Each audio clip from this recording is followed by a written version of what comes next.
News here on One News Now. I'm Sean Yao. China says its maritime issues with the Philippines should not be brushed aside.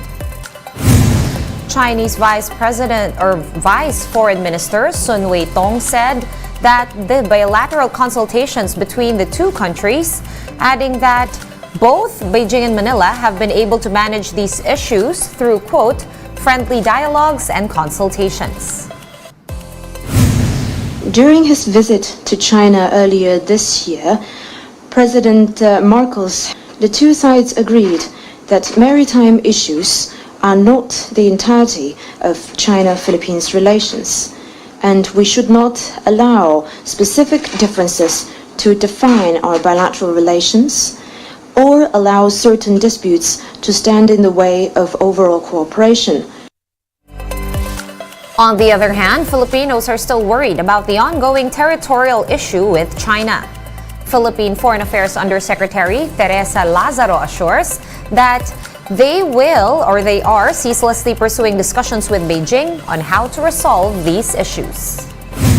As in the past years, we intend to discuss in a frank manner issues of concern and will endeavor to identify mutually acceptable approaches towards addressing these issues in today's meeting. And as the weather heats up, the local government of Puerto Galera is pointing the finger at the UP Marine Science Institute as more tourists cancel trips to the popular summer destination. Recall that the agency has repeatedly warned of the Mindoro Oriental oil spill possibly reaching the beach town.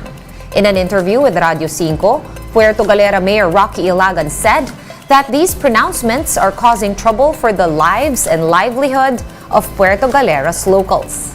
Ilagan called on the UPMSI to inform local governments first before publicizing any oil spill projections.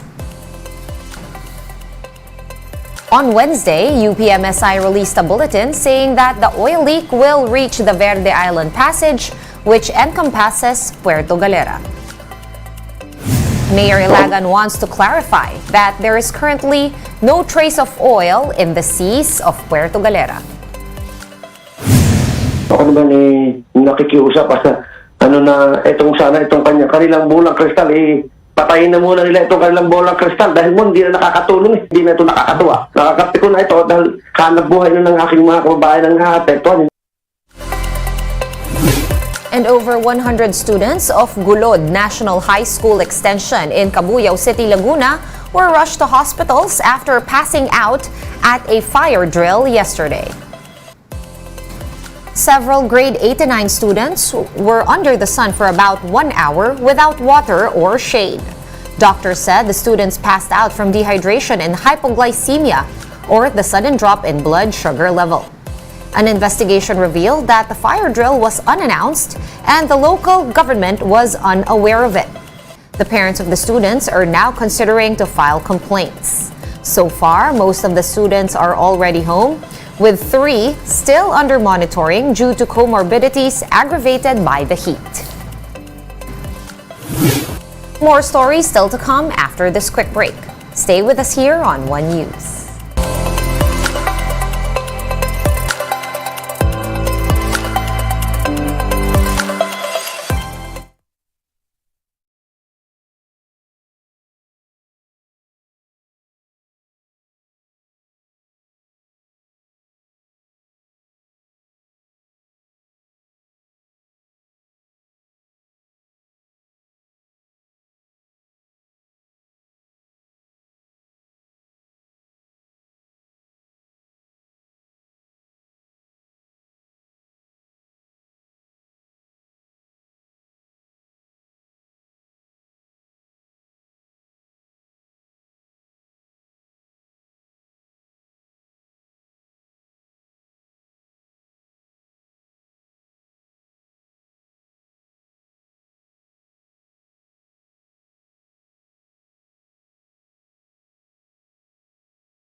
You're still watching One News Now. I'm Sean Yao.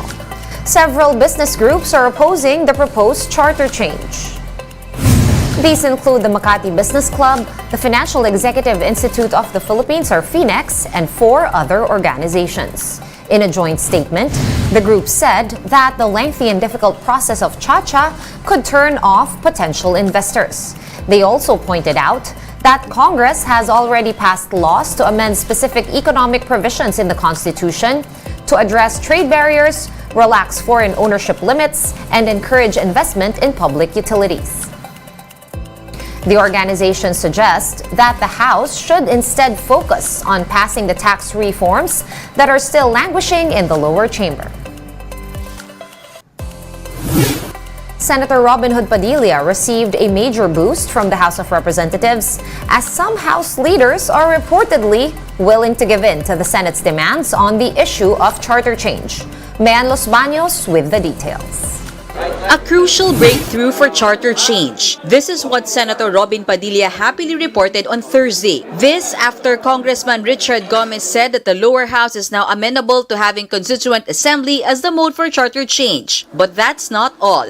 Late Congressman Gomez was reportedly able to convince the House leadership to a few more demands. Nung ni-report ko sa House leader namin, yun na pag-usapan namin sa PDP, na ang pag-uusapan lang ho natin sa constitutional amendment, tatlo lang ho. Tatlo lang. Number 1, CONAS, Constituent Assembly, pumayag si Speaker. Okay?